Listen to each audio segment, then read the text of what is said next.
என்னென்ன பண்ணியிருக்கீங்க? சாப்பாடு, கறி குழம்பு, சிக்கன் குழம்பு, உருளைக்கிழங்கெல்லாம் போட்டு தேங்காய் ஊற்றி சிக்கன் குழம்பு வச்சுருக்கேன். வச்சிருக்கீங்க. சில்லி சில்லி போட்டிருக்கீங்களா? நான் எடுத்துக்கிட்டேம்மா. எடுத்துக்கோ. அப்புறமா பப்படம் இவ்வளோ ஒன்றா வறுத்து வச்சிருக்கீங்க. பப்படம் உனக்கு பிடிக்குமில்ல, அதனால பப்படம் வறுத்து. அம்மா இது என்னம்மா? இது புளிச்சட்னி.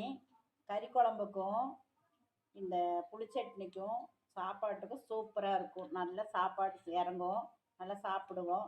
அதனால உங்கள் அத்தாவுக்கு நல்லா பிடிக்கும் கறி குழம்பு. அதனால புளிச்சட்னி. அதனால புளிச்சட்னி. அம்மா ஊறுகாய் வைக்கணும். இதாம்மா உனக்கு இங்கே விளம்பரத்துக்கு ஊறுகாய் வச்சு தட்டில் தானே வச்சுருக்கேன். பார்த்தேன். பார்த்தீங்களாங்க ஃப்ரெண்ட்ஸ், இன்னைக்கு எங்கள் வீட்டில் எங்கள் அம்மா வீட்டில் லஞ்ச் இது. உங்கள் வீட்டில் என்னென்னு கமெண்ட்டில் சொல்லுங்கள். எங்கள் வீட்டில் இது ஃப்ரைடே ஸ்பெஷல். எப்போவும் இப்படித்தான் நாங்கள் எல்லோரும் ஒட்டுக்கா சாப்பிடுவோம். யாரெல்லாம் எப்படின்னு கமெண்ட்டில் சொல்லுங்கள். புதுசாக பார்க்குறவங்க சப்ஸ்கிரைப் பண்ணிட்டு பாருங்கள். இந்த வீடியோ பிடிச்சிருந்தா லைக் பண்ணுங்கள், ஷேர் பண்ணுங்கள், கமெண்ட் பண்ணுங்கள். தேங்க்ஸ் ஃபார் வாட்சிங்.